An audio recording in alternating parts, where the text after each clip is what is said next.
So continuing from where we left off, right? We were talking about data types in Python. We spoke about strings, integers, and then something called as lists. So on that note, right, if you refer to any documentation online, you will see that it says my internet connection is bad. You can hear me, right? Yes, we can hear you. Yeah. Strings, numbers, lists,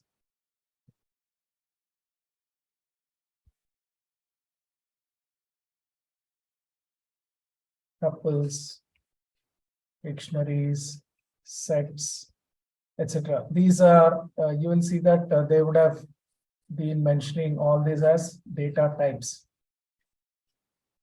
Right? Well, that's a generic term used, that is fine, but I would say strings and numbers are the primitive, are basically the data types, right? Rest all, I would categorize them as data structures. Because ultimately what is going to be contained in them are the primary primitive data types. There is the strings, integers, floats, etc., etc. So in that sense, these are like different structures in which the primitive data types will be arranged. So that's what we are going. We have seen lists already. Lists can contain. Ravin, Yeah. Hello. Ravi, your sound is breaking. Your sound is breaking. Oh, okay. How's it now? Yeah, better, I think. How about others? Others are. Yeah, better. Now we can hear Okay. you. Yes, better was.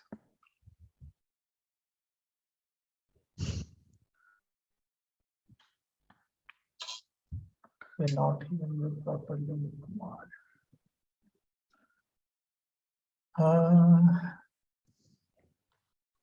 Internet says I seem to have a decent connection, but yeah. Okay, I guess all we can do is just give a pause till the connectivity improves and then continue. Okay. Yeah. So lists we have already seen, like lists look somewhat like this.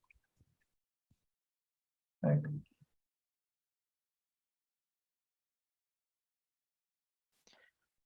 Right. What can be contained in lists are numbers, strings, other lists, different. So in this sense, I will say this is a kind of data structure, the structure in which we arrange the data. Okay. So, but I mean, this is just to make things clear, because if you read the online documentation, they will cover everything as data types. That is fine, but I just want to draw a parallel with line between what are primitive data types and what are the other complex data types, are commonly referred in other programming languages as data structures. Now, one more primitive data type that we forgot to mention, or since the need did not arise that we delayed, is known as Boolean. Boolean can take just two values, either true or false. Because just like how we are playing around with, like we use strings to store names, we use numbers to store details like age, height, etc., etc. But let's say there is a data like where the answer is like yes, no, and is he a musician or is he a player? So the answer to that question is like yes or no. To store such kind of data, right, we use this Boolean, which can just take two values, true or false. So that's another. So if you say a Boolean data type, right, we can create a variable like is major.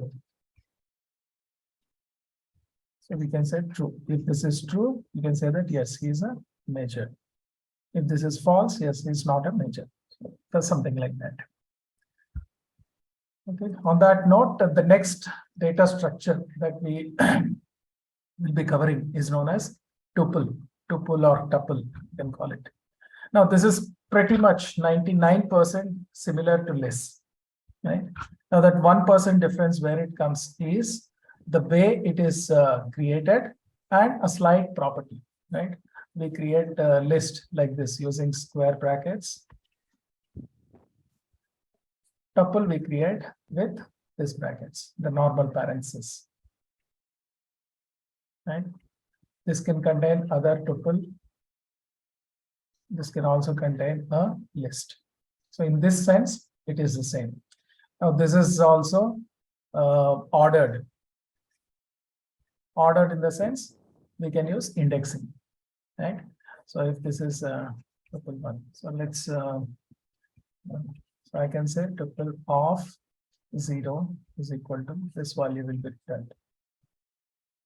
Now the other thing, but then you might ask, okay, why two different data structures are defined when they are like almost like 99% same? Is it the only difference? Is the notation the square brackets? The other major difference between lists and tuples is lists are mutable. Right? Last class we discussed what is mutable, what is immutable. Tuples are immutable. Right? Mutable means once an object is created, we can modify it. Right? We can, for example, like we can take off 3 and put 4 here. Whereas in case of tuple, we cannot do that. If you try to do something like TP of 0, 1, 2 is equal to, instead of 3, if you want to put 4, this will give error, just like strings. Right? So in that sense, that is a major difference. Now, what is the advantage of it? So because of this difference between lists and tuples, tuples are considered as read-only lists. Read-only lists. Right? So in case you want to prevent the data from being modified, instead of list, you will use a tuple. Right? Now, in which situations that might be needed depends on the logic that we are going to write when we are trying to solve the problems or automate stuff. And pretty much similar to lists, there are a couple of built-in, lot of built-in functions which are available on tuples, which we can use to perform different operations. Now, before jumping to seeing the examples, right, another thing that I would like to do is like we will switch to, since we have seen the interactive Python notebook mode of executing Python scripts, I thought, okay, we can switch to, it's time to for us to switch to script mode and start coding in IDE, Integrated Development Environment. And we recommend Microsoft's Visual Studio Code, which is pretty lightweight and pretty neat for which can be used for Python programming. But just like how I had mentioned in session 1, you can use any thing else of your choice, like PyCharm or something. Now, this is like can be downloaded. You go to Google and say VS Code, Visual Studio Code download.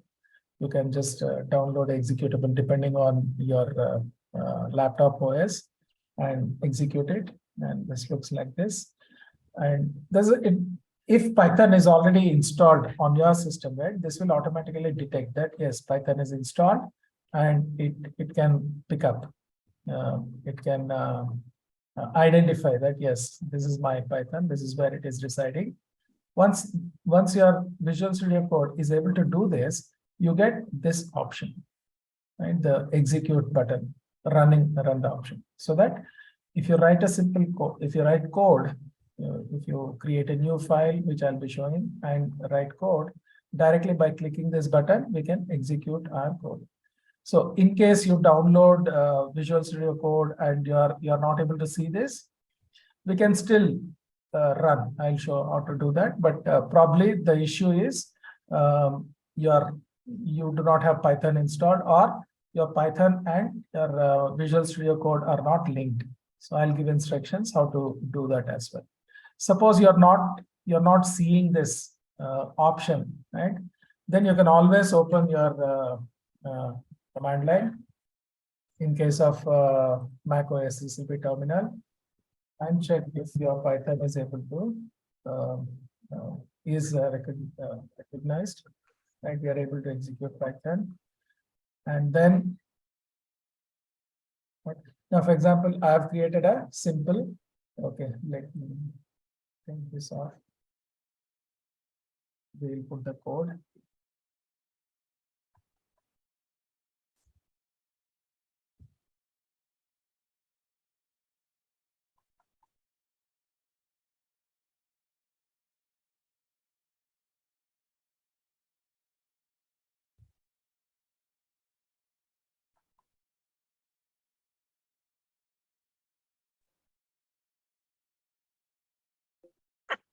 What was the fix that you mentioned that if the run button is not there, what should we do?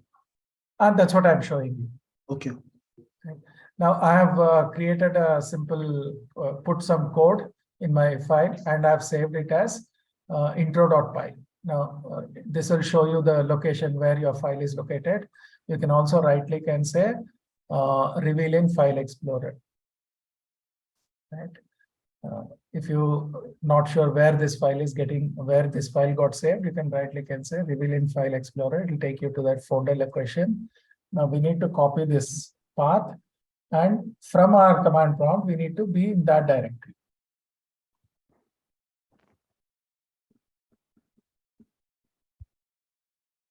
Okay, I'm able to see my intro.py. Now from here, I can say Python is the name of my executable. I'll say Python and then intro.py. So I'm asking my Python interpreter to execute this Python and hit enter. Your code will get executed.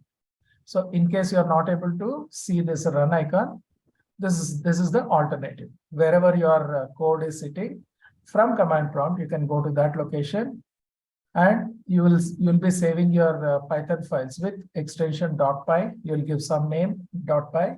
You can execute it as Python and then the name of the file.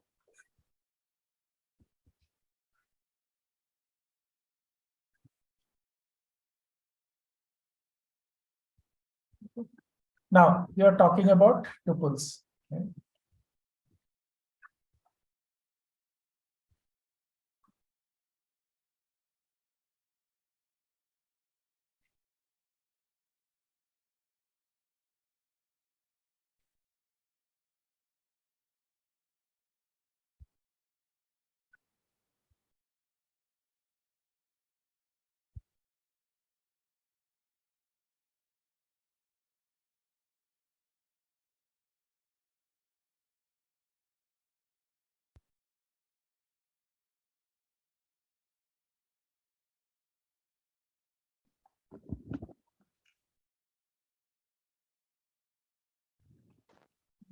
So I've taken two IP addresses, which we are representing as strings. How do we know that these are strings?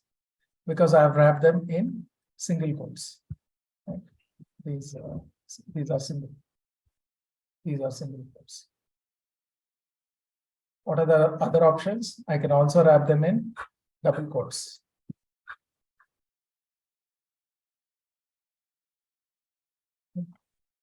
Or even triple quotes for that matter.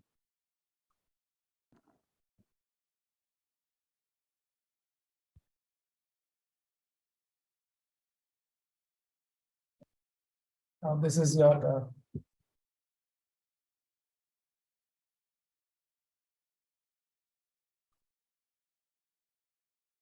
let's just print the that we just created.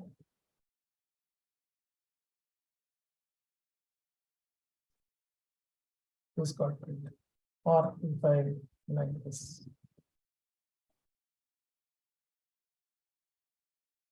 Now, we said tuples are just like lists, so indexing is available. So I can always say print indexing is numbering. And basically, tuples, lists, these are all sequence data types, which means we can store more than one value. Since we are storing more than one value, we have a way of numbering them. That numbering mechanism is called indexing. And that indexing always starts from 0, right? So the first element has an index of 0, second element has index of 1. So if I want the first element, I should say 0, tuple 1 of 0, right? This of this square brackets are used to mention index. And if I want to print the other element, print is a built-in function which is used to display something somewhere. What is that somewhere? From wherever this is called a standard output, from wherever the program is being executed. So the print statement actually prints the details here.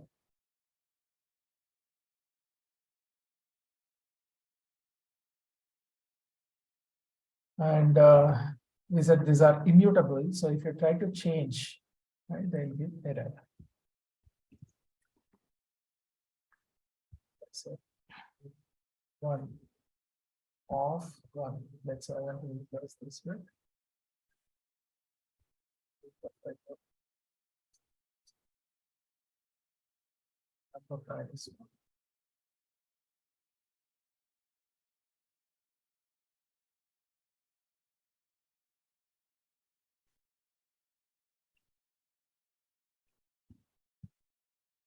So Ravi, I have a question. In Yeah. tuple 1, you are taking IP address as a string Yeah. and subnet mask as a number. No, both are strings. But Both you, are strings. you're Both taking in are a double quotes. no Single quotes, single double quotes, both can be used for strings. Okay. Strings accept single quotes, double quotes, or even triple quotes.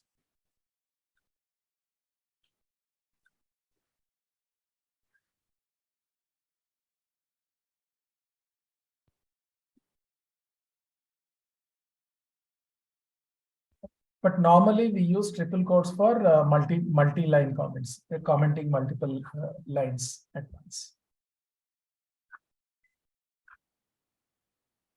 For someone who is good to comments, this we know we call it as comment. This line will not be. So this is like general information we can put as comment. But let's say we've got multiple lines. So this is how we can put this.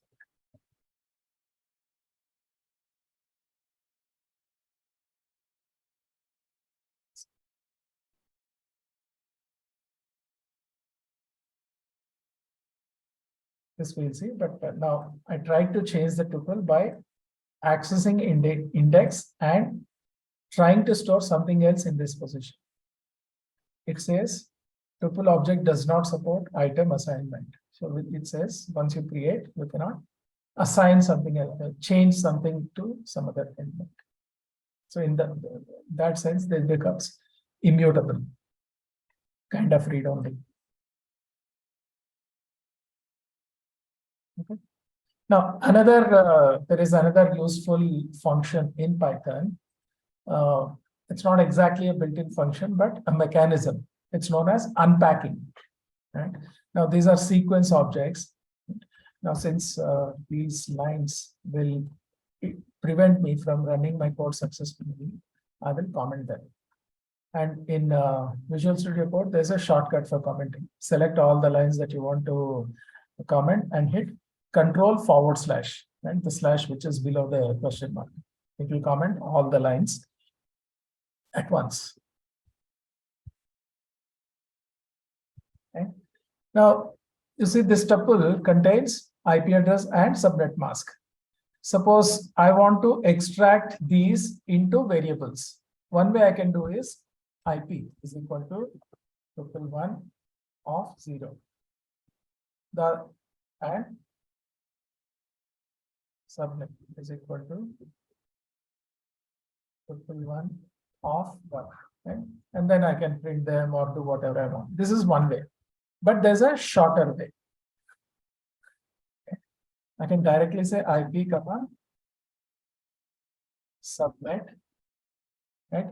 I have two values. This is IP address, this is subnet. So I picked two variables. These are my variable names, right? Is equal to, and directly say tuple one. I don't have to use indexing.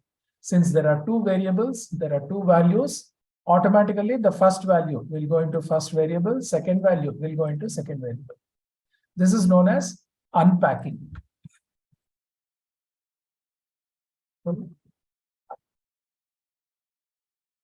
And then I'll be able to use my IP.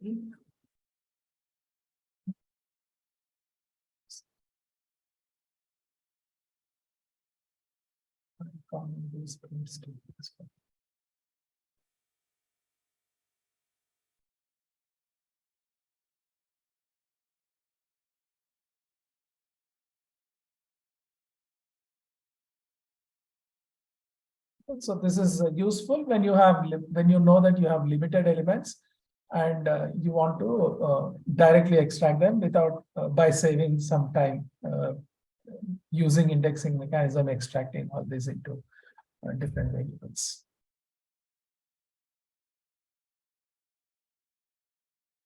Anyone, people who join newly, any questions? You can use chat or you can unmute yourself and ask. No, Ravi, I'm good. Ravi, today is my first class, so I'll be like I'm trying to understand. Okay. Yeah, but I need a recording if possible. Yeah. So I'm I'm trying to get that.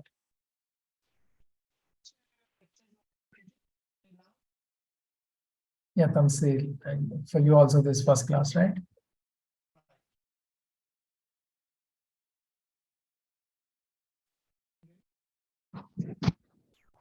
Okay. Hello.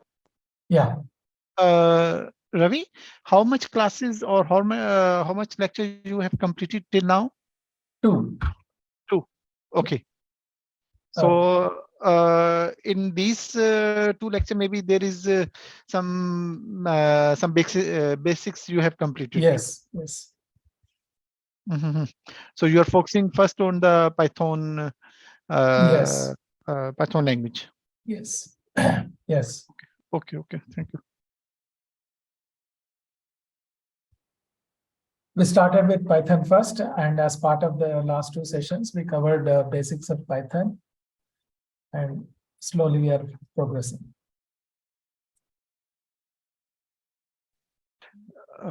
Actually, my name is Wahid. Okay. Okay. Thank you.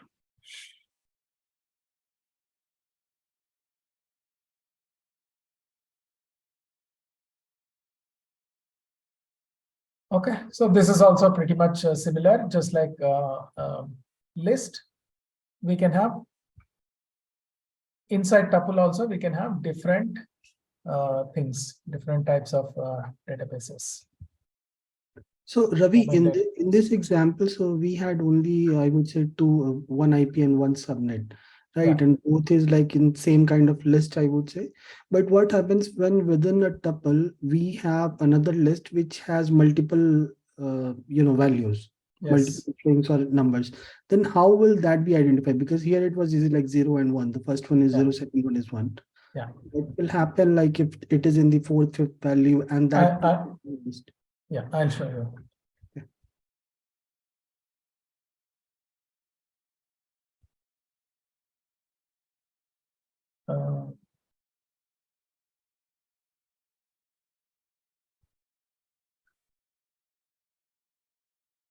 So this is like I have two strings and one list. This is a string, this is a string. This is a list which is inside a tuple. Now to access that, we have to use to of its index, right? This is 0, this is 1, this is 2. Now this, if I say tuple of 2, this will give me complete list.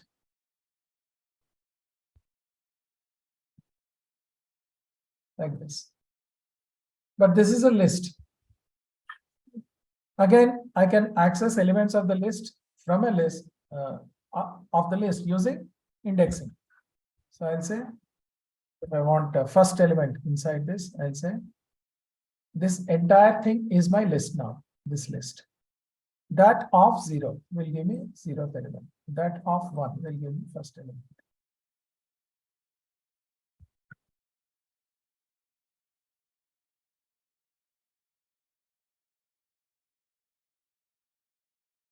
Now this can be like any number of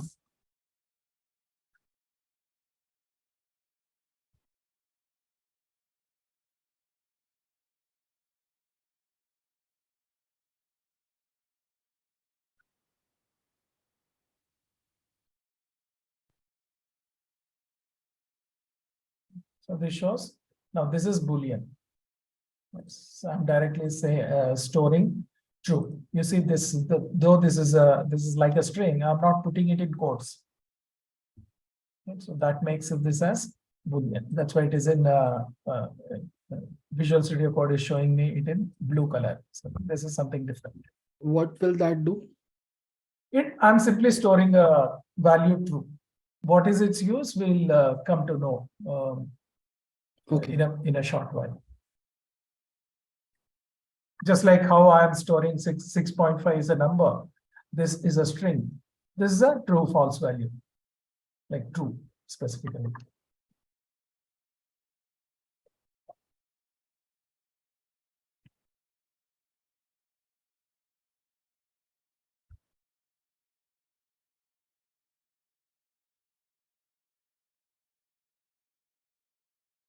If you have two tuples, you can add them. This is like extending.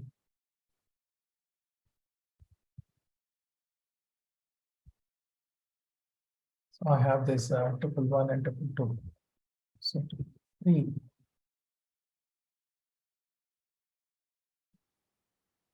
Plus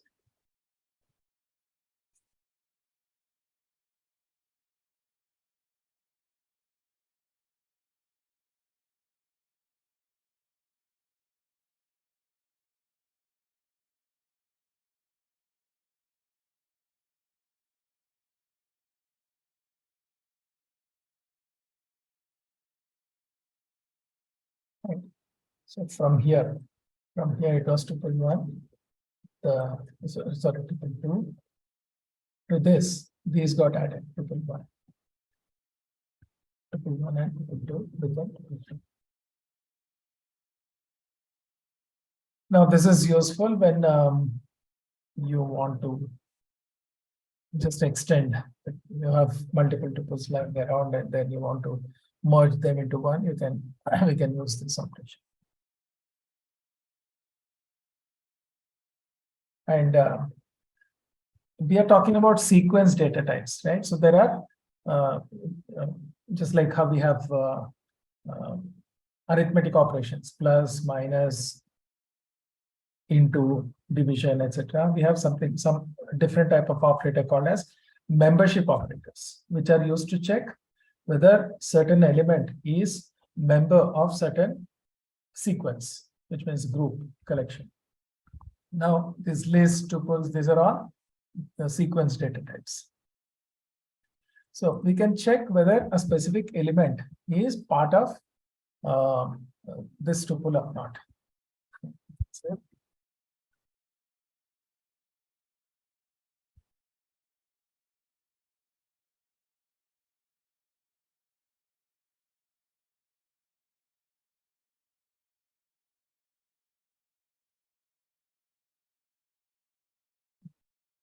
we have defined a variable called height. We are storing 6.5 value. Now this value is part of my tuple 2, and hence it's going to be part of tuple 3. So I can say there's like asking a question: is height in tuple 3? The answer for this is going to be in terms of Boolean, yes or no.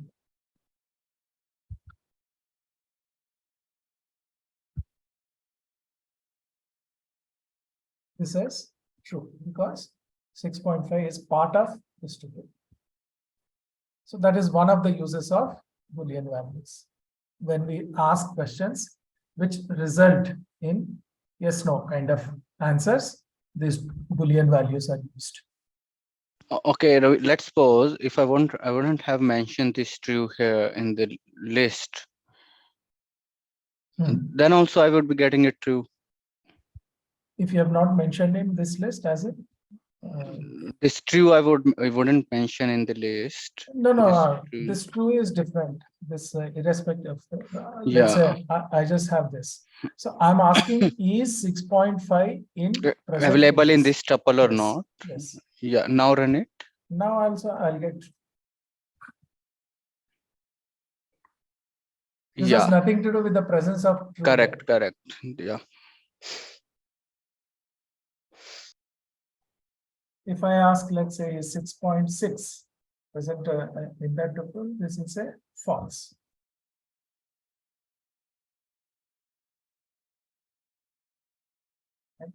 And if I change, just like how I have in, I also have not in. Now this will be true because 6.6 is not in this. So this will be true.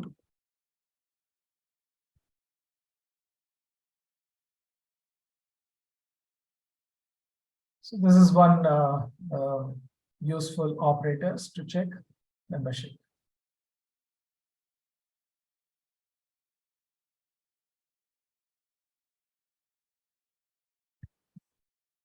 Now, suppose you are creating a tuple which has just one element, right?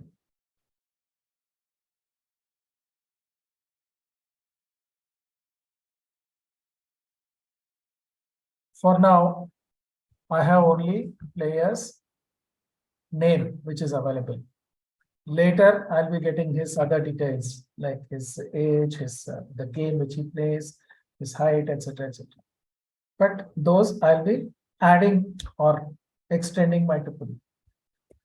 But if I want to create a single this thing, if I say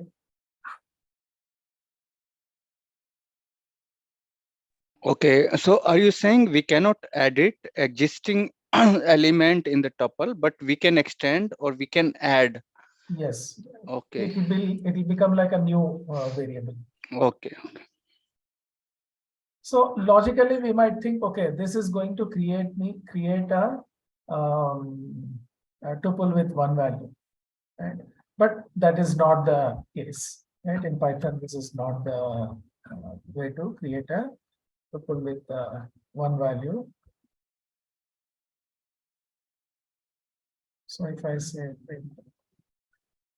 else,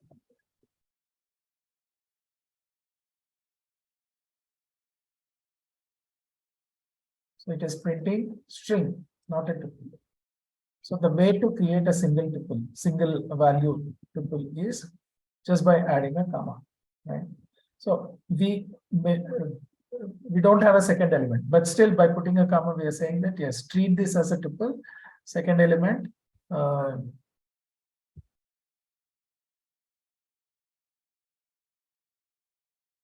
this is a way. I mean, this rarely will be seen in this kind of cases, but just for information. You can.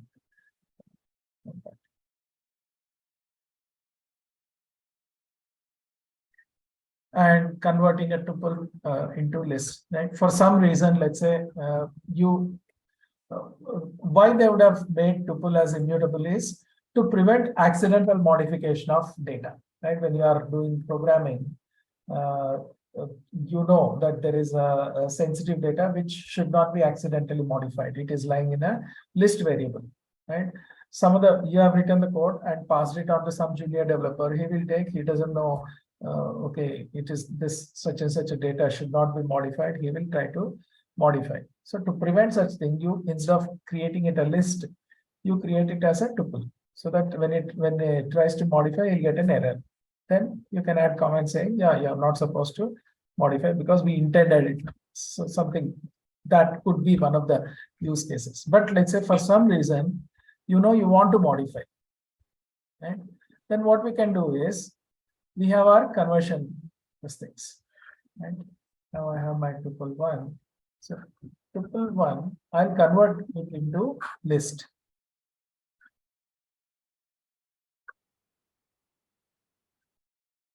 That conversion can be done by using a function like list. If I want to convert to something to list, I'll use a function called list. Now this tuple gets converted into list. Then I'll modify list 1. List 1 of 1 is equal to dot 0 dot. And then let's say I want to put it back into tuple.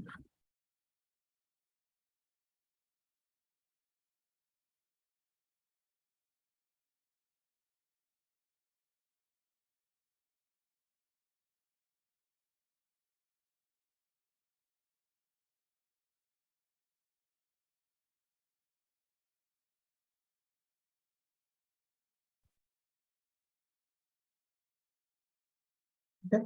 What I've done, I have my tuple, which is defined here. I've converted that into a list by putting it into another variable. Then I have modified that list. And now this is allowed on a list.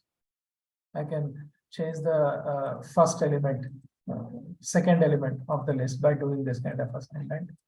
So in place of this will be thrown away, this value will be thrown away, and this new value will be stored in its place.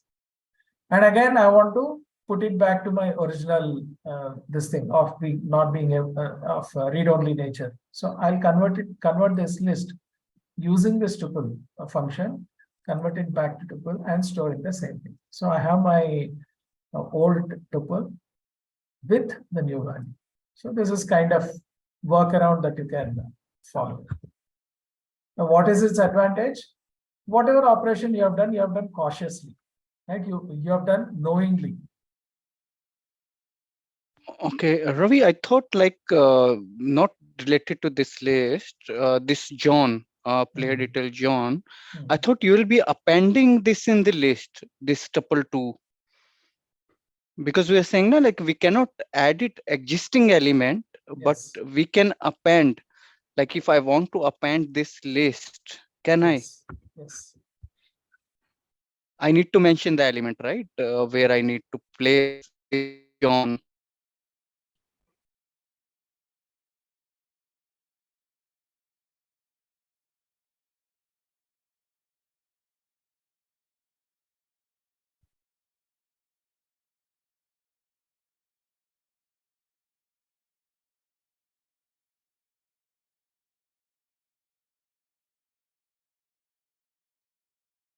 Append function. Again, this becomes now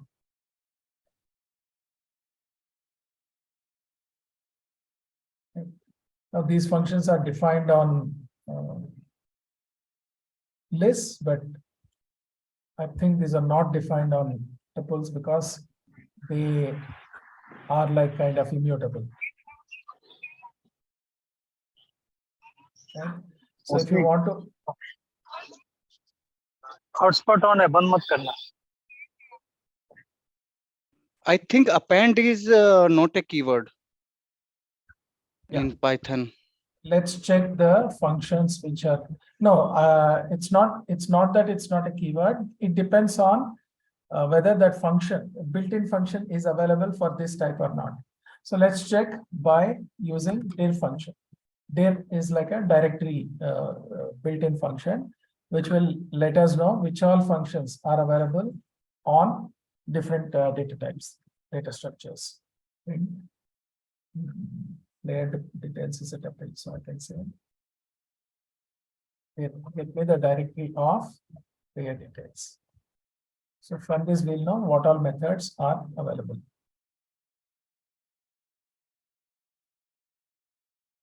Yeah. These double underscore ones are all internal properties which we are not supposed to touch them. After that, only these are the methods. So you see, the only methods which are available are on tuples are count and index, right? Naturally, because tuples are immutable, Hence, the other methods which we had on list like append, extend, insert, those kind of methods are not provided for tuples. Okay, so these are identifiers like class functions, methods. These are internal properties, right? Actually, this add gets called when we do the plus operation, right? When we do tuple 1 plus tuple 2, this internal function gets called. That's how it gets added.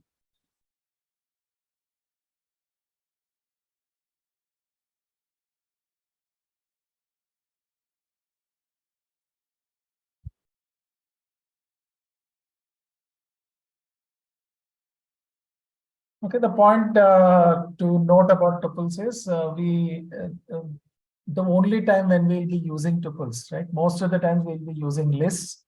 Only time when we'll be using tuples is in case you want to make your list as read-only and you want to make it as immutable, only then we'll be using tuple. Otherwise, we'll mostly be using list to store multiple data types. Okay. Before moving on, any questions? Yes, Ravi. So if you can go back to the Visual Studio. Yeah, so from row number 37 to 40, so I was even trying parallelly, but it is not working for me. I'm not able to change the values. What are you getting any error? No, it is running, but the value is not changing. So this is my.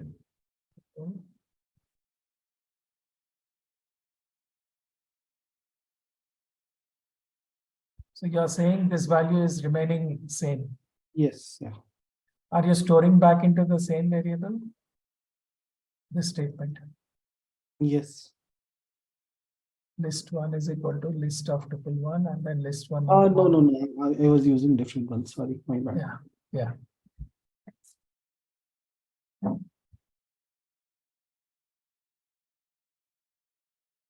In this case, I'm putting back into the same variable. I can always put it into a different variable.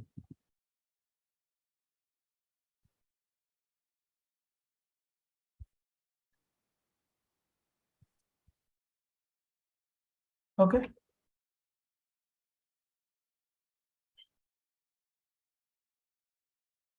Now, the next concept is dictionary. The name is borrowed from the English dictionary that we use.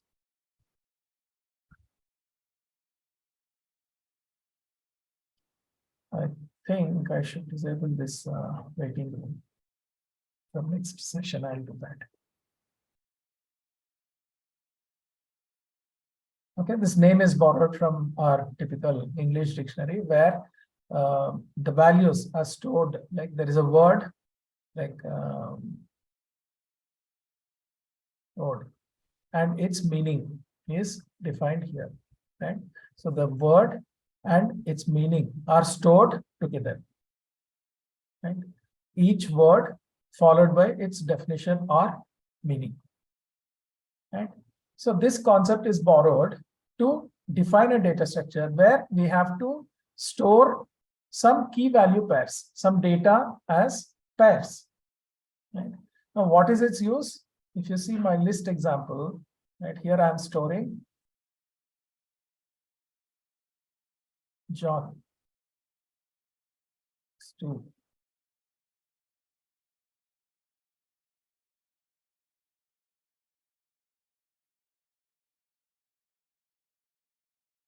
I have a list like this. Now, by looking at this, it's obvious for me. Okay, this is name. This is height. This is age. This is the game that he plays. Right? But suppose I have another list like this. How do I know what is 1, what is 2, what is 3, what is 4?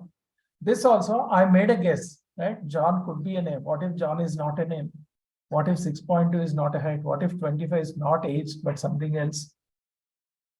And so there is no association, there is no description of data, right? So it will be good to have some data type where you can store this kind of association. You describe what the data is and then store the value. That is precisely where dictionary comes into picture, right? So I would love to have a data type where I can store this. I can say name. What happened to mine? I can say name is John. Age is 25. Height 6 point. Game basketball. That is your dictionary. Now in Python parlance, how we define this is, instead of this hyphen, I'll put a colon.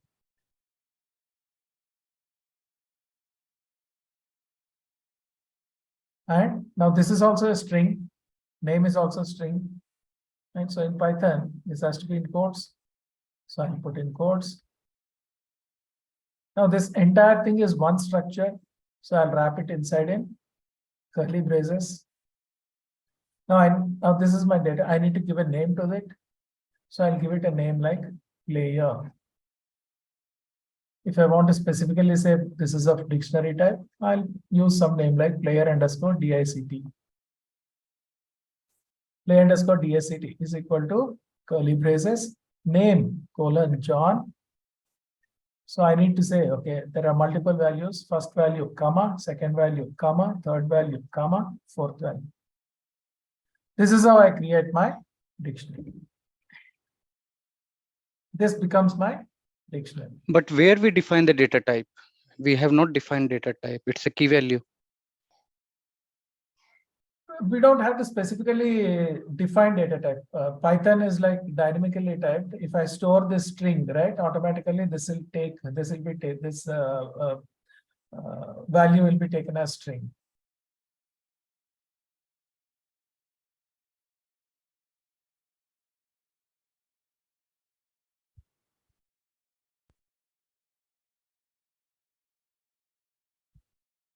So you are asking, okay, should I define data type like string name is equal to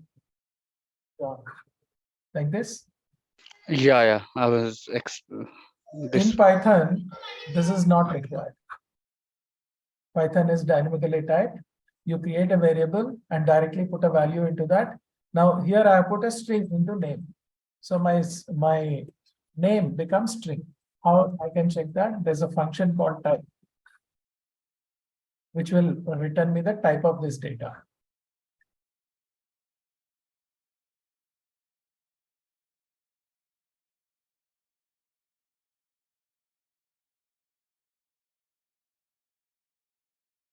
It says string. So I'll take off John and I'll put 25. put decimal value 6.2. It says int.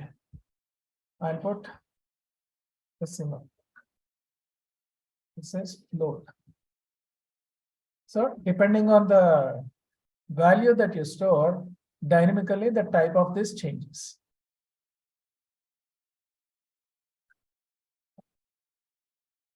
Now I'm saying player is equal to name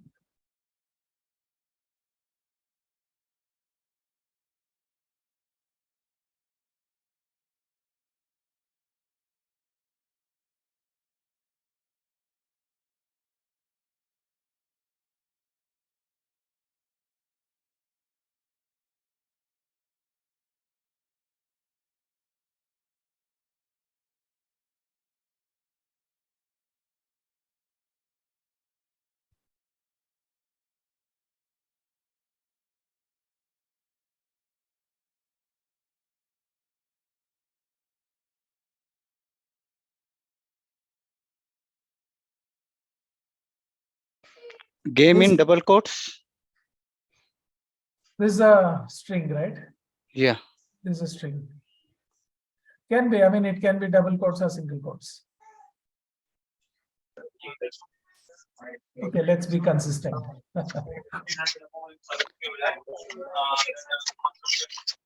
Here come.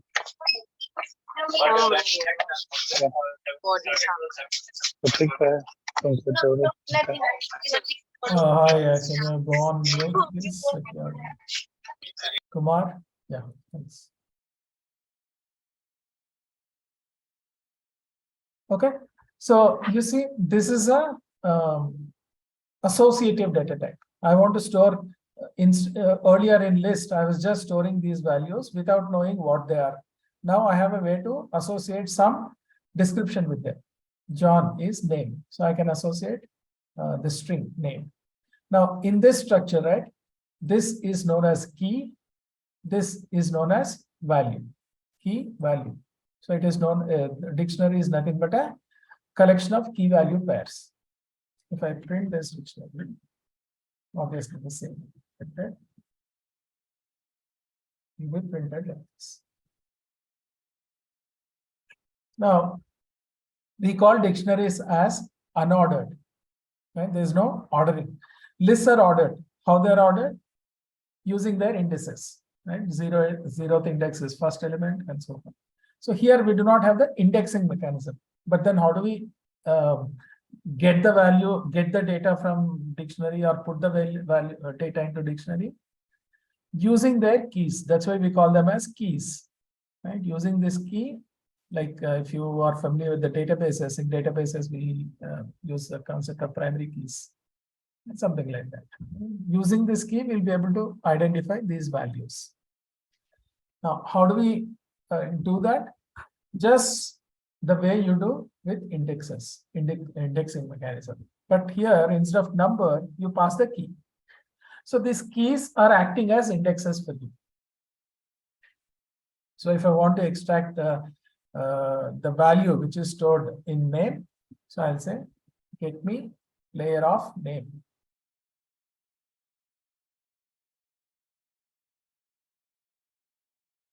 And the value will be returned.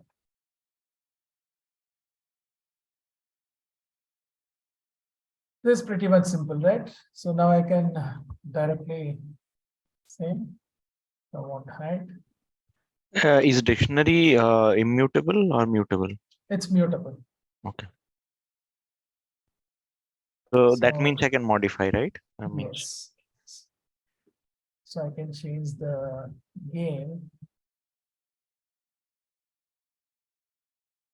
from basketball to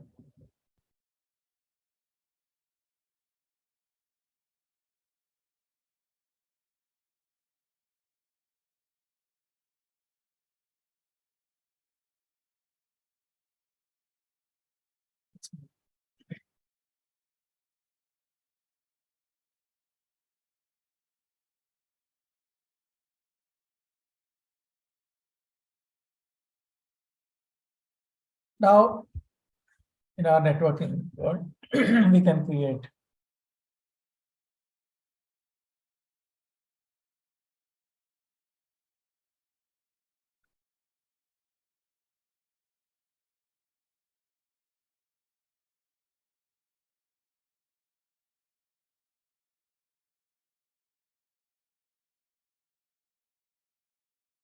want to store just the number 24, 28, we can do that.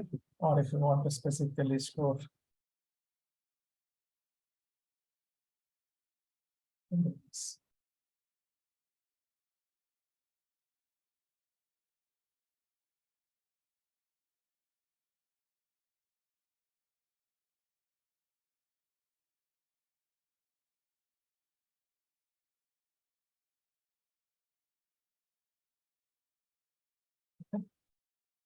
is it possible for me to define a list within the dictionary for the various Yes. indexes? So I have multiple, say I have multiple names Yes. or multiple.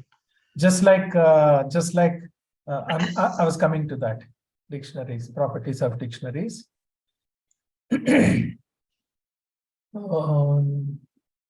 Stored as key value pairs and main difference between list and dictionary is obviously in list numbers, automatic indexing, automatic ordering is done using the indexing. Here, indexing happens via its keys.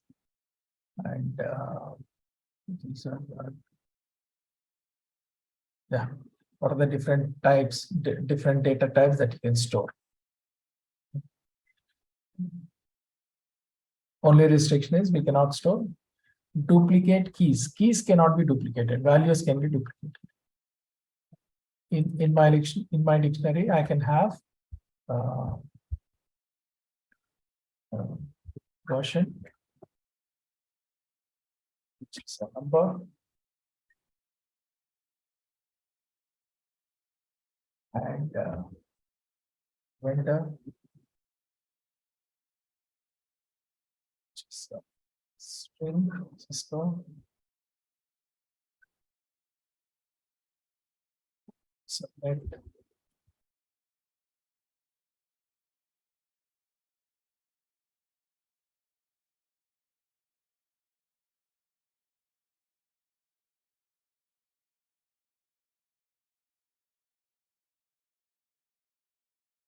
it's a list. I can also store tuple. If I want, I can make this as a tuple.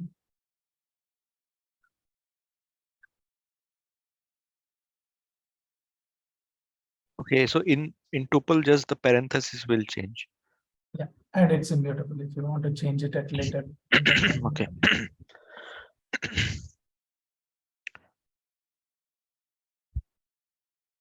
Now, if I want to get, let's say, this guy, I'll say IP details of subnet range. This will get me the tuple of first element. Okay, so so here in case of index, I means first we used to have 0 and as pointers. We are Yes. directly using index. Okay. Keys. Okay, We are keys. using Sorry. keys. Now, by using this key, you will get this tuple. Once you get to the tuple, you will use normal indexing.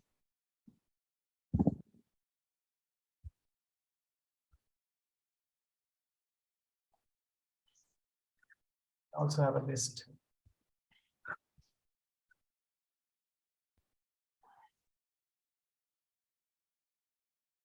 Now,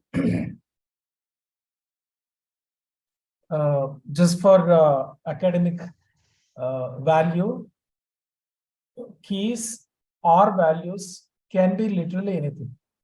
I can have Boolean also here.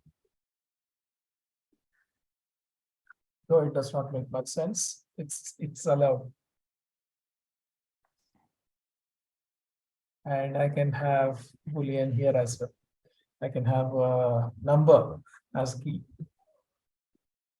And then store Boolean that. Practically anything is allowed. Now, if I want to, how will I extract this? I'll say, But the number is not showing in orange color. Is it because of the spacing? these are strings. What is shown okay, in okay. orange color are strings. String. Okay. This is Got it. number. So I'll say IP details of 1. This will return false.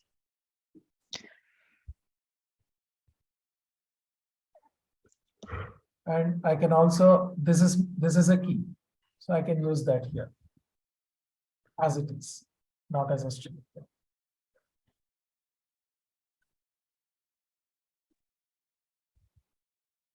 Why true is written in false? IP details of true should return this line.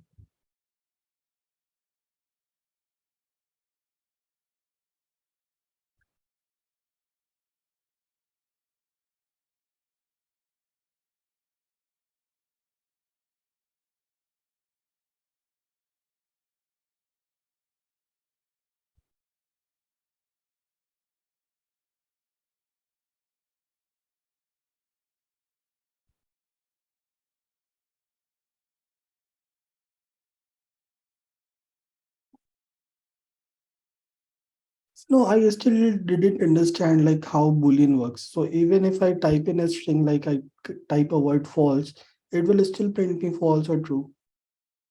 Yes, you will realize the difference when we talk about another concept called conditional statements.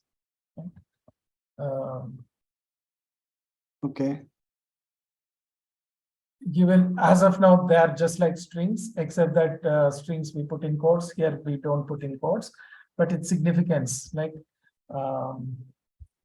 if I ask it a question, is print 5 greater than 10.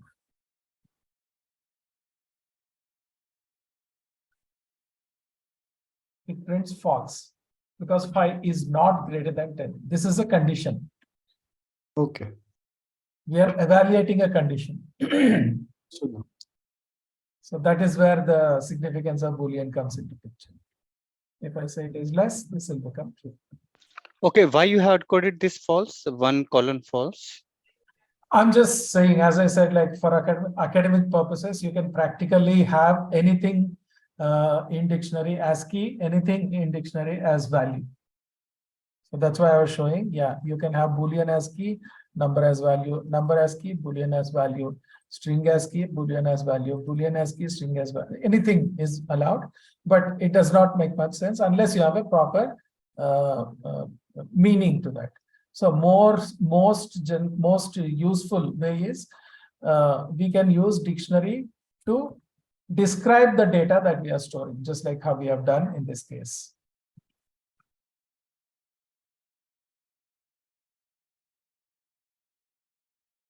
Version, vendor, IP, subnet, anything for that matter. Okay. Why I put it? Just to show that yes, it is allowed. In case you have any, now for example, let's say you are creating a quiz kind of this thing, right? So there you can create a dictionary. Oh, okay, first question is true, second question is false. So you can create a dictionary as a answer key. You can create a dictionary like this for questions.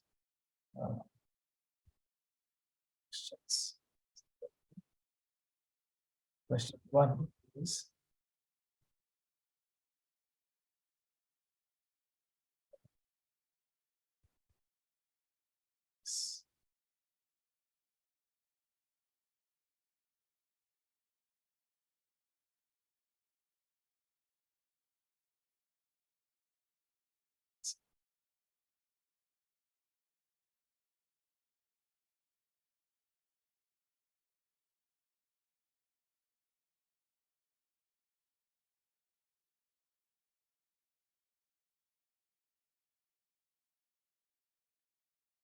okay, understood. something like that. Right? Now I can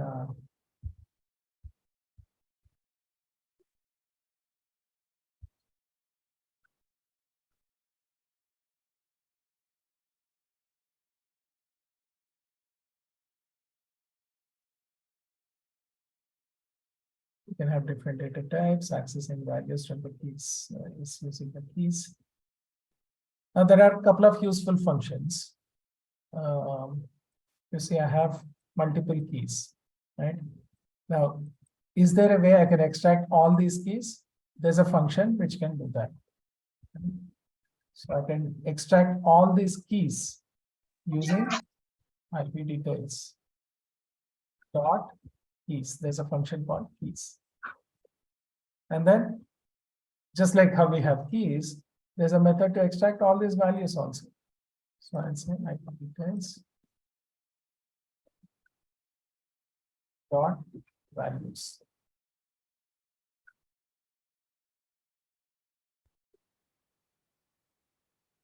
The net connection is unstable.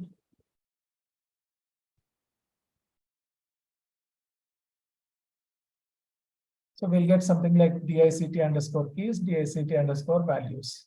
And now these are like you see they are like lists. They are wrapped inside this, but not exactly lists because they are of this type: dict keys and dict values. So Ravi, your voice is broken, like it's going in and out. yeah, it was showing me my internet connection is bad. Hopefully I'm back better now.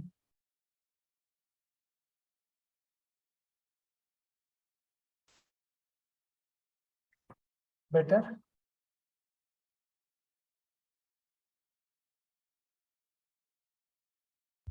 Okay.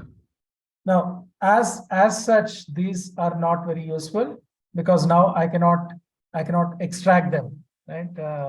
Like what is first value, what is second It's value. still breaking. Oh, okay.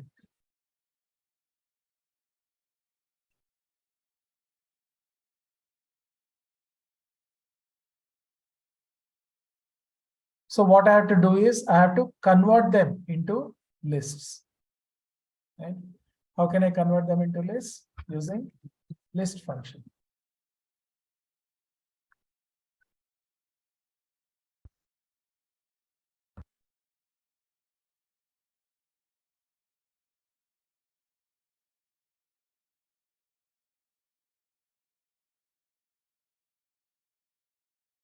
Now they are lists. This is a list of keys. This is list of values. I can access them using my usual indexing. If this is getting too confusing, we can store them in variable. Keys underscore list.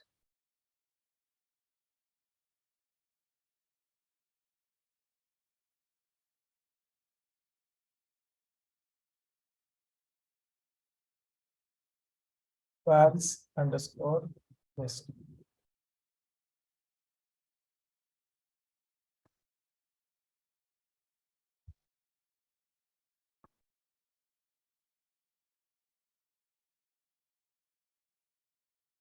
Okay, they behave just like lists.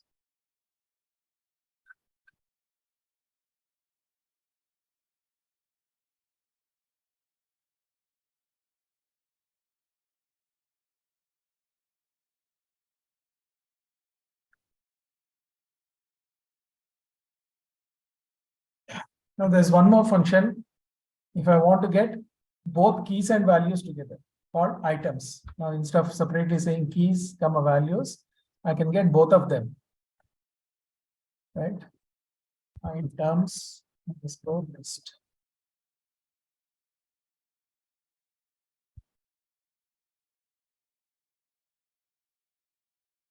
Or items.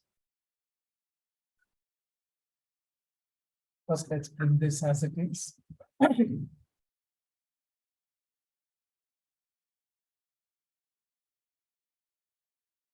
And you see, this is list of tuples. Each item is a tuple. If I convert it into a list,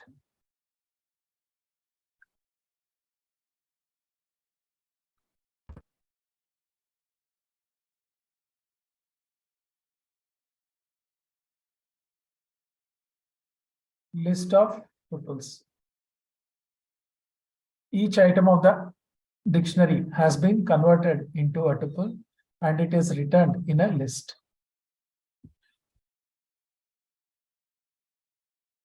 Now, what is its use? We are going to see when we discuss about a concept called as loops. And this a nice way to traverse through the dictionary using a loop. Right now, let's say I want to do something with each of these items of this dictionary. I'll be using something called as a loop. That's when this items function will be useful.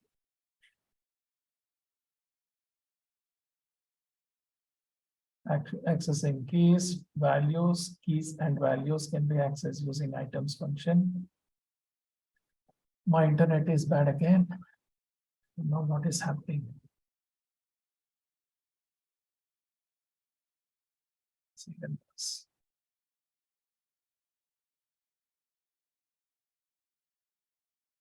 This we have already seen. We can change the values because dictionaries are mutable.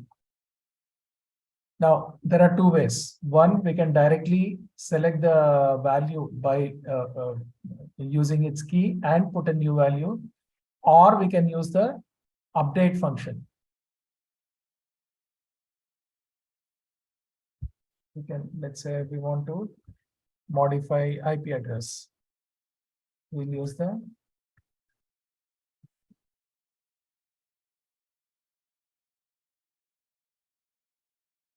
IP details of IP.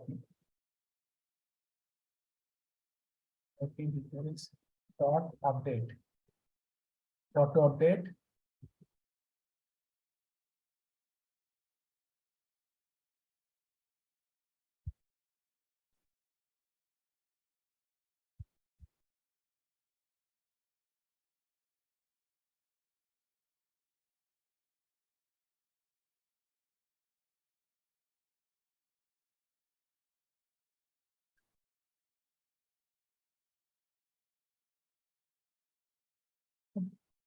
So this update function accepts a kind of mini dictionary where the key whose value has to be updated should be mentioned and the new value should be mentioned.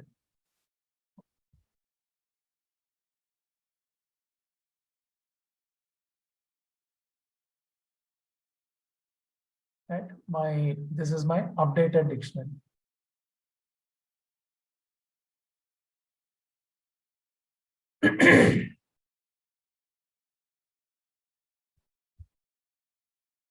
Okay, there are two ways you can change the dictionary. One is directly select the element by its key and then put a new value. Or obviously that is a simpler and a better way to use it. In case you want to make your code complex, we can call a separate dedicated function called update. Probably there'll be some internal, there might be some situation where you might need this. If you are getting, let's say, a mini dictionary like this, then you can, which is stored in a variable, directly you can pass it to this function. In such case, the update function will be more useful. This concept we have seen, copying elements, right? The copy function, just like how we have done in case of lists. If you want to make a copy of a list, do not simply copy the reference. And let's say I have my IP details here. So I want to make a copy of this IP details. Okay, you mean you said that it is going to allocate the same space if I do is equal to only, Yes. right? So if I do this, both these are just like two variables pointing to the same memory location. So any changes that you make to this will reflect here. Any changes to this will reflect here. Proper way is copy. New IP details is equal to IP details dot copy.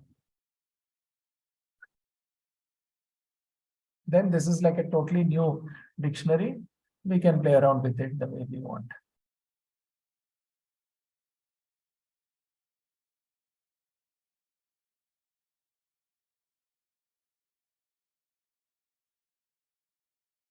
What you're seeing here, right? This guide will come to you in a nice PDF format, so that you can execute each of these commands and then convince yourself how it works. Just like how we have a pop method on the list, we have a pop method on the dictionary. There, in case of pop, we were specifying from which index to pop. Here we will specify from which key to pop. Pop out. Pop out means remove it and return. Okay. So let's say this is my dictionary, right? I want to pop the version. So I have my new IP details now.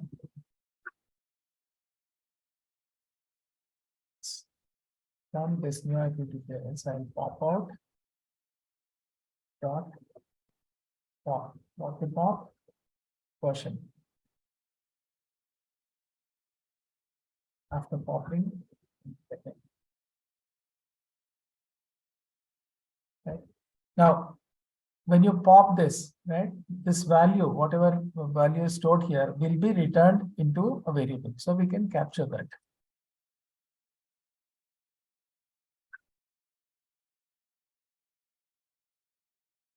And we can use that. Finish. So I made a copy of, this is my existing dictionary. I made a copy using copy function. So I got my new dictionary. I'm printing that new dictionary. And from that new dictionary, I'm popping the value whose key is version, which will be returned. So I'm storing that in a variable. Then after popping this value, which is popped out, should not exist in the dictionary anymore. So I'm printing again to ensure that. And the value which is returned is stored in a variable. So I'm printing that as well.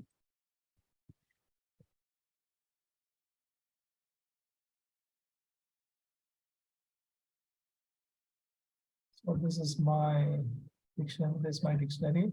This is my dictionary with the version popped out. This got popped. Okay, so version and the value, the type,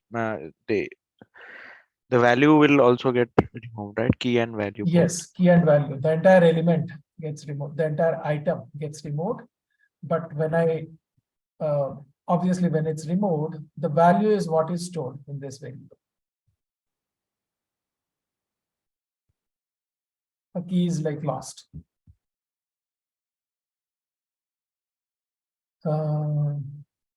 Yeah. Now this is like specifically popping out an element.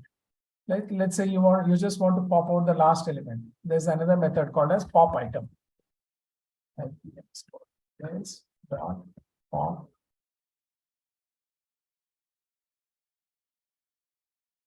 This will pop the last element. So you don't have to pass any details here, like which one to pop.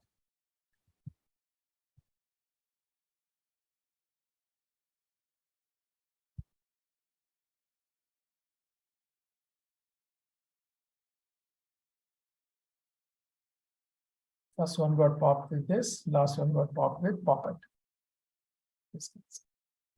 But you didn't mention what to pop out. That's why. See, if you don't mention anything, right, you will be using pop item, not simply pop. If you just use pop, you'll have to specify what to remove. If you simply want to remove the last element, you can use pop item. In which case you don't have to specify. Okay, so Right. by default, it's By default, the last element will last be. element.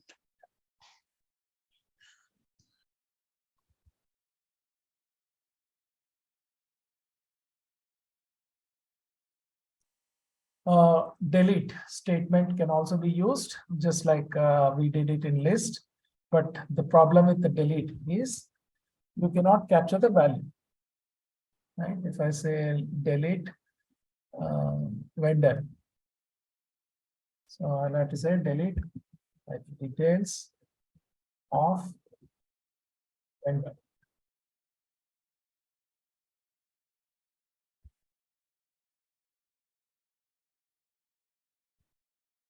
So this statement will fetch the element which has this key and delete that entire item. But as I said, we cannot capture the value which is being deleted. So in case you do not want it, you can use the tuple string.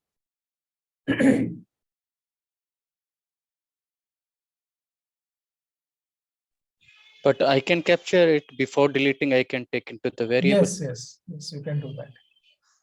Only thing is the statement itself will not return. If you want to do that, right, before deleting, you want to store it in a variable, you can as well use pop method, which will do the job in one statement.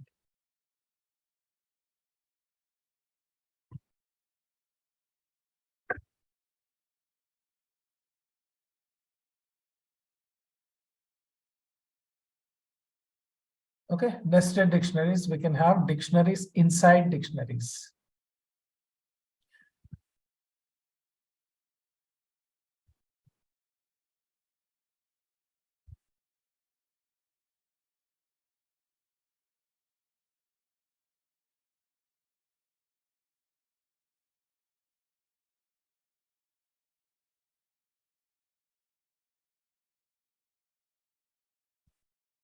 This itself is a dictionary.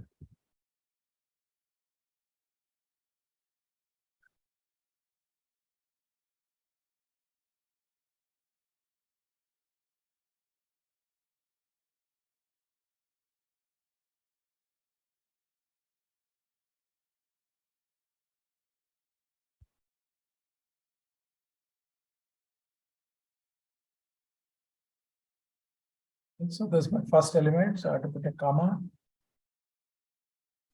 And So then what we second call element. this as a IP dictionary as a parent dictionary, or class A, this is a child dictionary? You don't really call it that way. This is a It is a dictionary whose nested. elements themselves are dictionaries. So we can call this as a nested dictionary. Okay.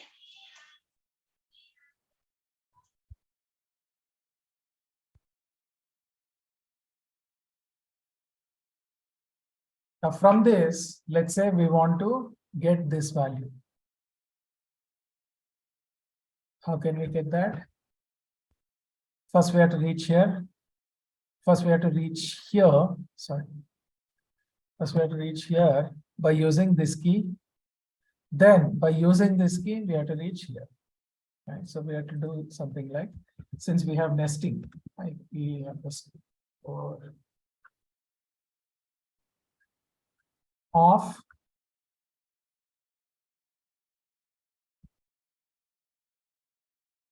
And this will get me here. From here, again, we have to go inside.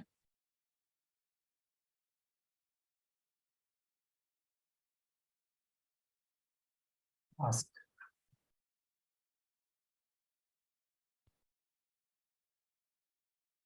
Okay. So this is the thing that we need to remember when we have nested dictionaries. And this nesting can be up to any level. Any some complex, if you take any complex configuration in JSON files or YAML files, when we read them into Python, right? JSON data gets converted into Python dictionary. So there we can have the very deep level of nesting. So from that, if you want to extract the data, this is how we can go on getting that. First, do one level of extraction by passing the key and then check what is there. And then go on doing that till we get the value which we are interested in.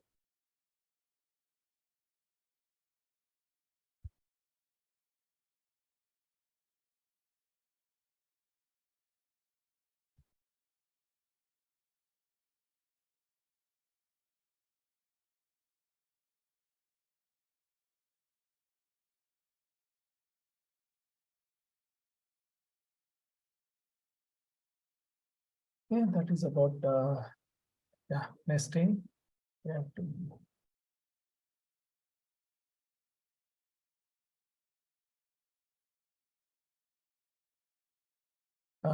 changing values in a nested dictionary is also the same, right? You will have to pass the entire item.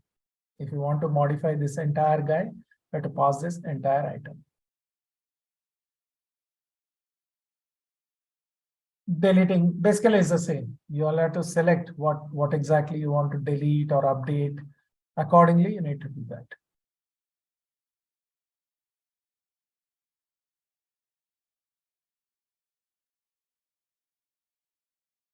Let's say we want to delete only this guy, right?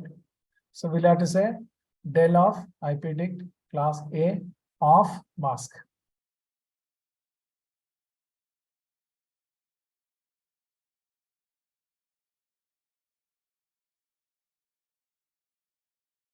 Del ipdict of class A. And then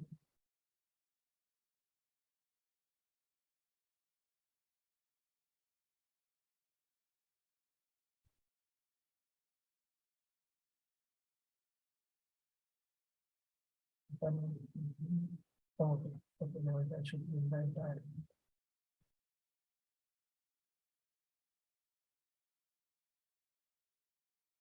Okay, now class A has only one element, which is IP, whereas class B has both these. It's just same. Only thing is we need to properly chain this indexing to reach that particular element on which you want to perform different operations, be it select, be it read, be it update, be it delete.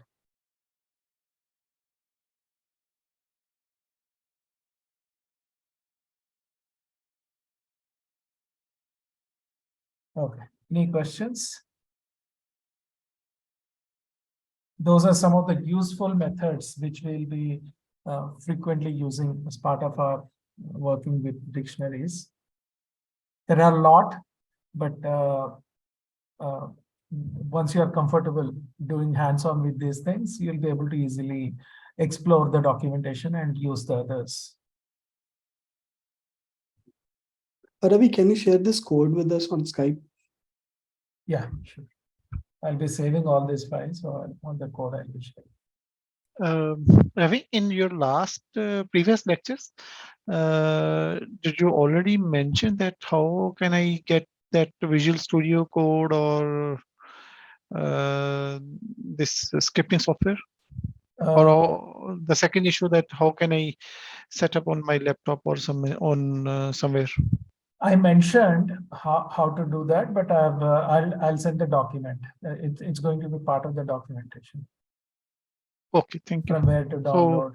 So you will share all this stuff, right? Yes, yes. Okay. Downloading IDEs, downloading Python, installing Python, and so on. Okay, okay, thank you.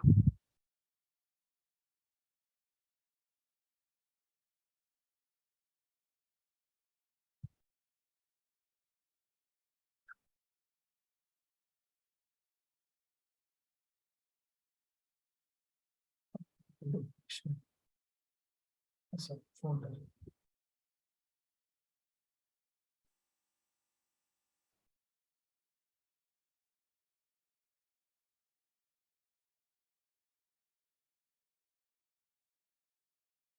Now, if you see, we have all these are program statements in a program. If I execute the code, right, it just starts from here, goes on executing line by line, line by line, line by line. Like it's a sequential. There's no control as such. You are not able to take any decisions. You're not able to alter the flow of execution, right? But normally our logic, the code that we write to automate any stuff will not be like that. And there'll be some conditions which you will be evaluating depending on if this happens, then you will do something. If something else happens, then you will do something else. And so such control you need when you are when you want to write some useful automation script. That's where the next concept called as decision making comes into picture. Your code will make a decision by evaluating certain conditions during the execution. And this decision making happens with the help of some statements known as if statement, if else statement, if elif, and else statement.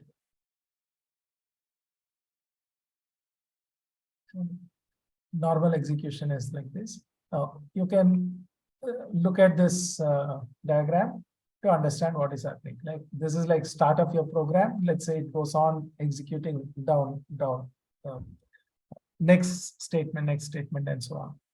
But if you want to, let's say, make a decision depending on some condition, like you are from home, you are going to office, and now let's say you have to get your health checkup done.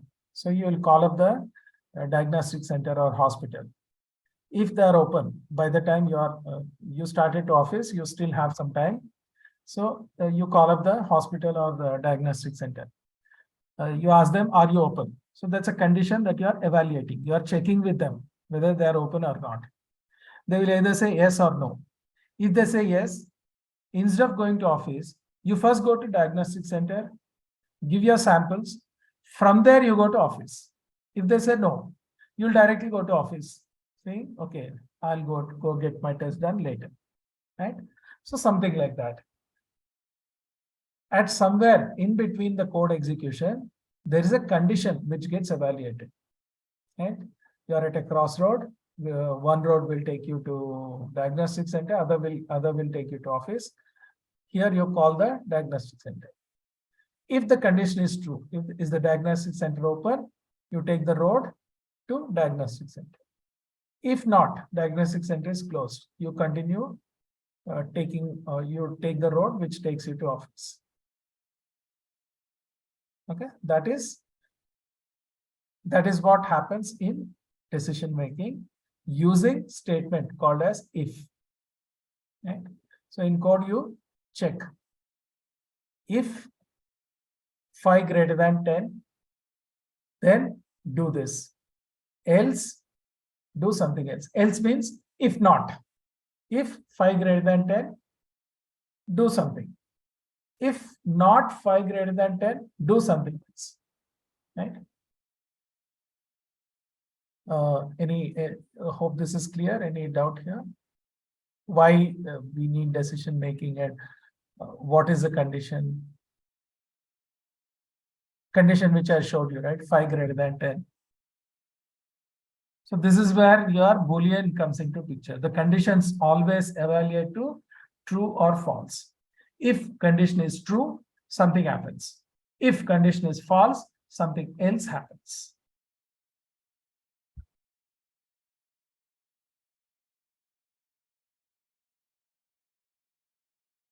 Syntax is now no more those simple print statements, etc., etc. We have to start taking note of syntax, that is the structure to be followed for writing code. Syntax is something like this.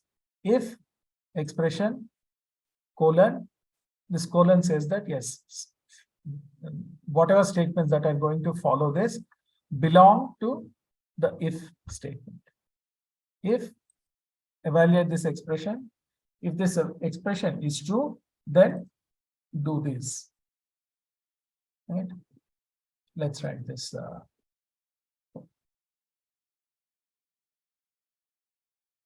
Let's ask the user to enter his age. Age is equal to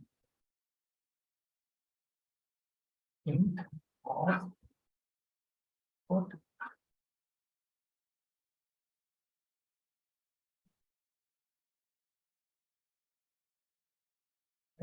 using the input function. Input is a built-in function which is used to take input from the user, which means when we are executing here, we will get a chance to, the program will wait for us to enter some data.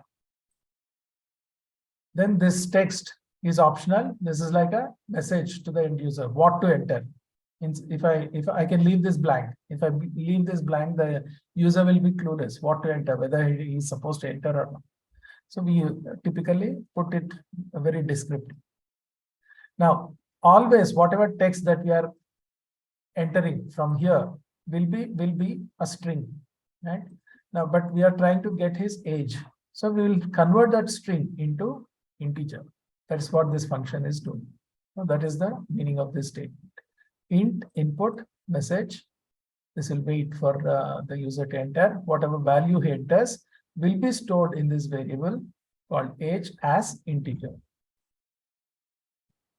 Now we have his age, right? Let's say we want to find out whether that user who is using our application is major or not, so that we can tell him whether he can continue using our, suppose my application is like voting application, which is only majors are allowed to use, right? So I'll first ask him for his age. If I'll do some calculation to find out whether he is major or not. If he is a major, I'll show him some message. If he is not a major, I'll show him some other message. So I'll say if. So I have to put a statement. What is the statement that I have to put? I want to check based on his age. I want to check whether he is major. Age greater than equal to 18. This is my condition. If age greater than equal to 18. So if age is greater than or equal to 18, the user is going to be a major. Right? So I have to put statements below that. So I'll put a colon. Right? This colon is very important. Whatever statements that are going to follow to say that those statements belong to this if condition, we will use this colon. This colon is like starting of a block, starting off this if block. All the statements which belong to this if statement, if construct, are known as if block. So all the statements have to be inside this block. So you see, automatically the moment I enter, it took the cursor a little bit inside. This is called as indentation. Indentation is the spacing that you use to space your program statements. in Python, indentation is like very important because unlike other programming languages, we do not have this kind of bracket, right? For example, in Java or C, C++, code blocks can be created using this kind of parentheses, curly braces, right? In Python, we do not have. All we have is colon, and the moment I hit colon, you see my cursor has moved inside. This is known as indentation. So here I can have statement 1, statement 2. These are all like my programming statements.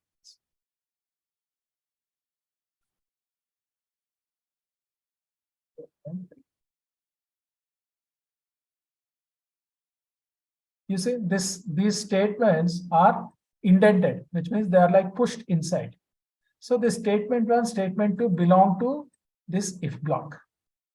This statement 3 is normally indented, like it is not inside, it is directly at this edge. So this whatever is directly at this, starting from here, it is considered as main block. This is main block. This is if block.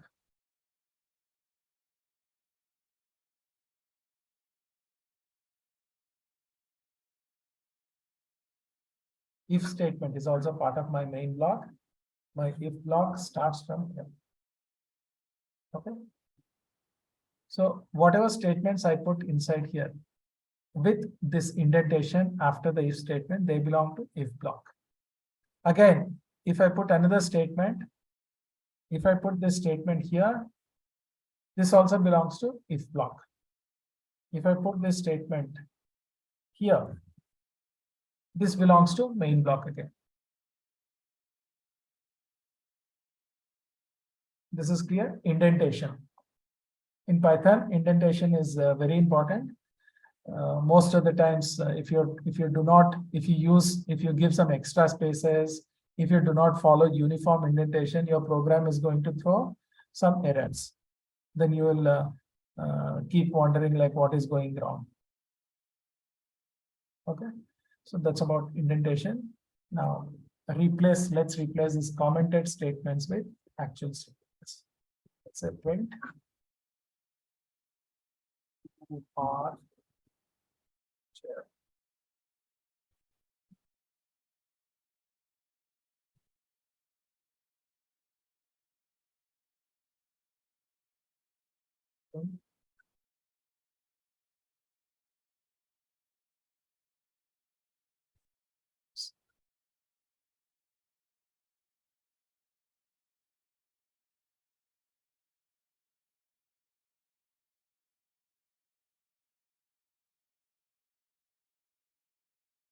Okay, I'm taking input from the user. I'm checking. Then depending on this, I'm doing something. And again, I'm back in this is my if block. Once that is over, I'm back to my main block and I'm doing something else.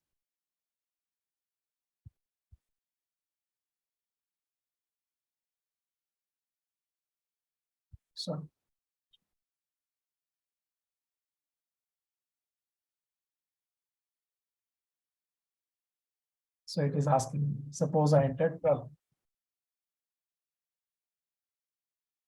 So you see, it has not gone into my if block. Right?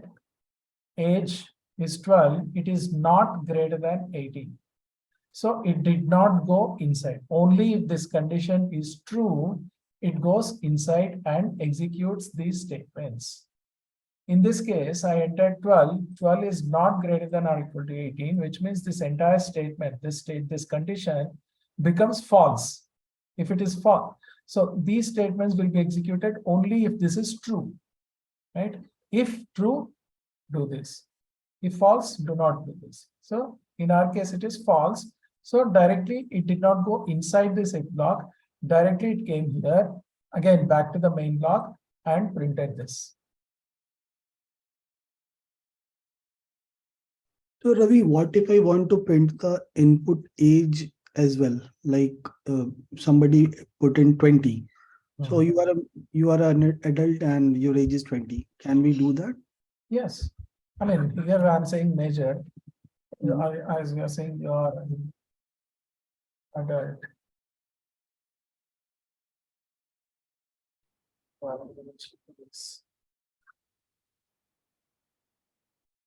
Oh, okay. Got it.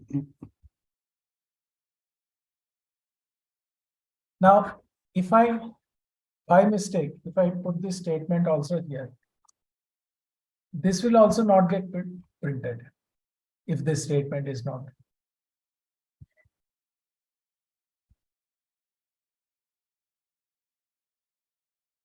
Nothing is, because there's nothing after this in the exam. Simply by moving it here, this belongs to me. Okay. Suppose I enter 20. It goes inside. You are an adult, your age is this. Goodbye. Again, it comes out of the if block, prints this statement, which is in.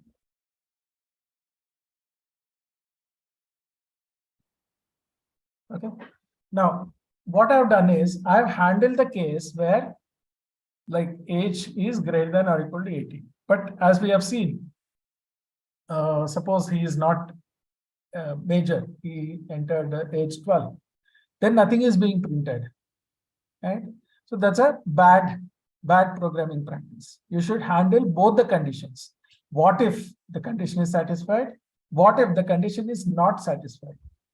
The condition not satisfied can be done using a statement known as else. Right?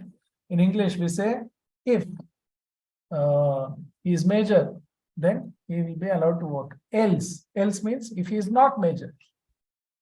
So precisely that's what we'll be mentioning. Now, since we said else, we don't again have to say age less than or equal to 18, because if age is not greater than or equal to 18, obviously it is less than or equal to 18. So in case of else, I don't have to mention this again with the condition, right? I can simply say else. Else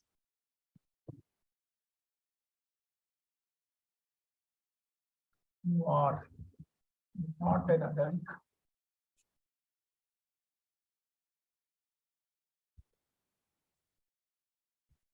Okay, so this is if else.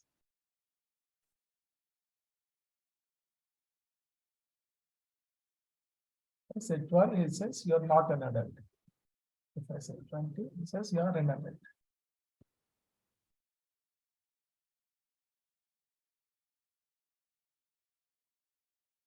Comfortable so far? We started writing some logic.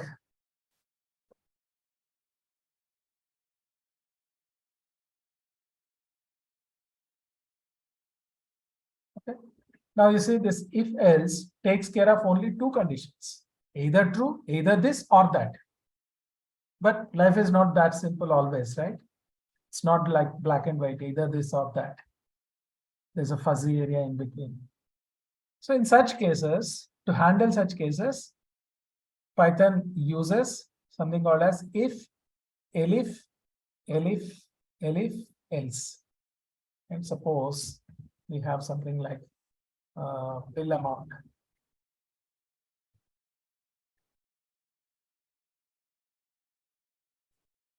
Right?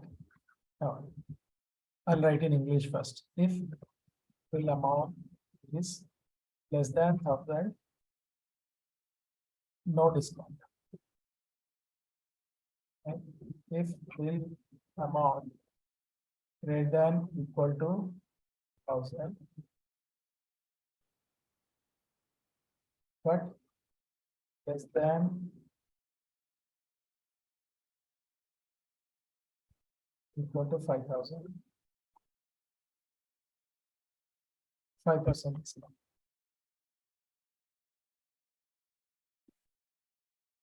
If the amount greater than 10,000 or greater than 5,000, 10% discount.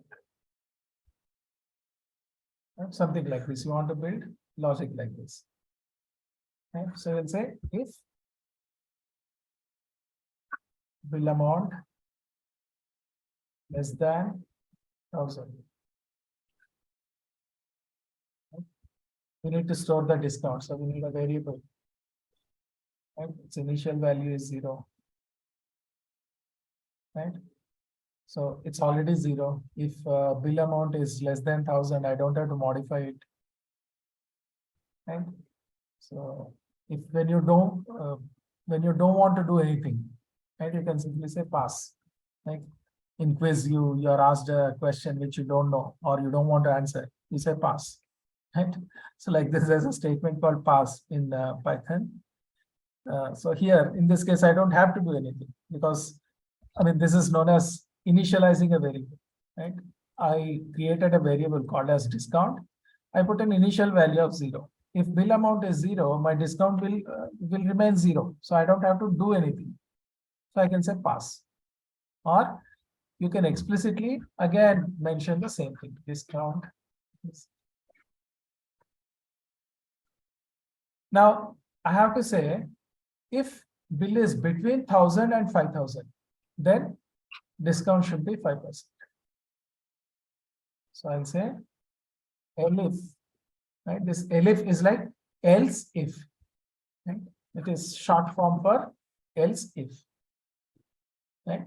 Else means bill is not less than 1,000, but it is not greater than 5,000 as well. The last condition, it is somewhere in between. So else if bill is between these two, then something else. So this else if is shortened to elif. Elif. When I say elif, obviously I have to specify condition. Bill amount greater than equal to 1,000 and right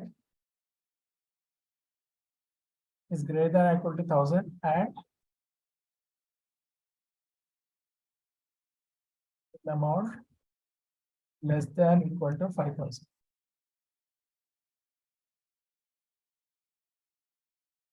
Discount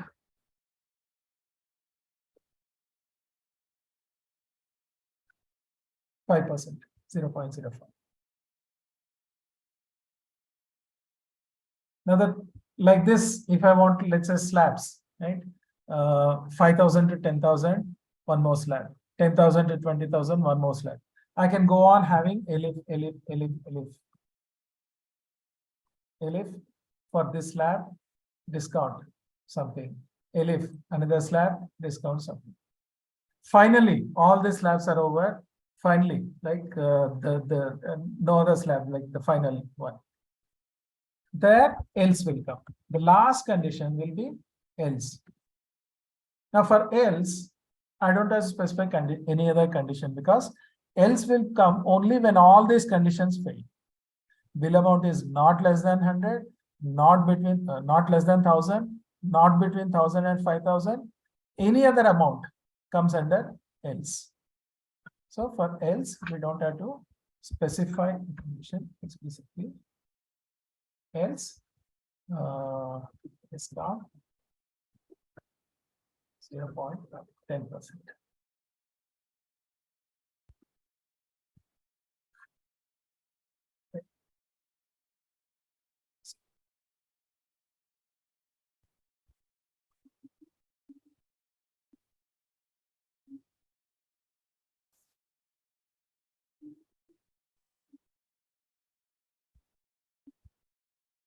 All these are my junk statements. I mean, not exactly See, programmatic correct statements. discount spelling, row number 26.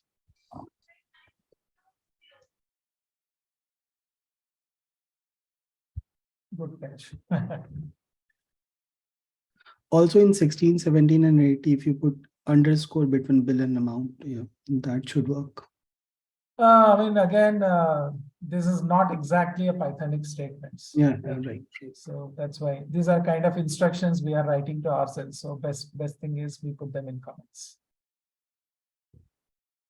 Whatever is written here is converted into program code. do this.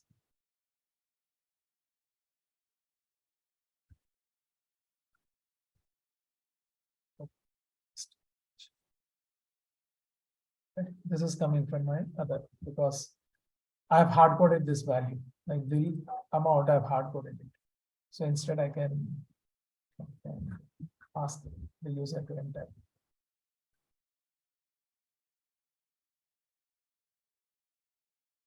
The amount can be decimal also. Yes.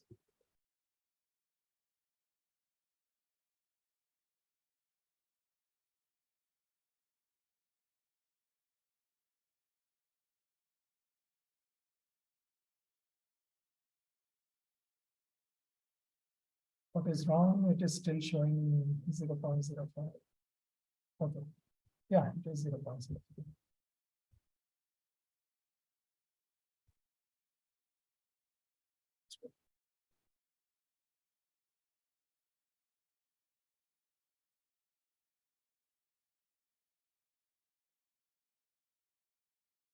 Okay, that is if else. First, we talked about if, we enhanced it by adding else to handle the other condition. Now, if it, you'll use if else only if it's like two options are available, black and white. If it's more, use elif. There is a gray also, use if, elif, else, and so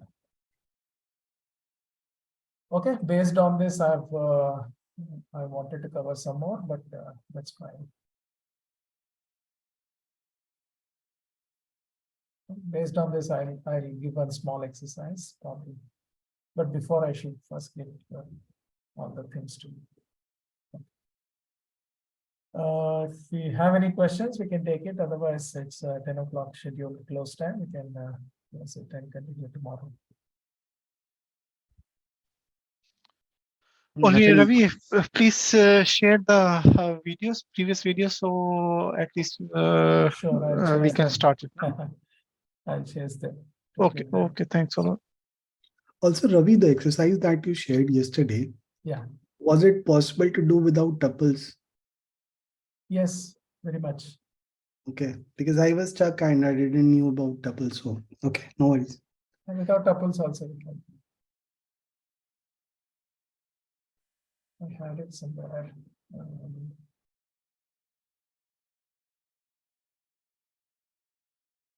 Sure. Okay, I modified. First. Yeah, this is the solution. I have not used tuples.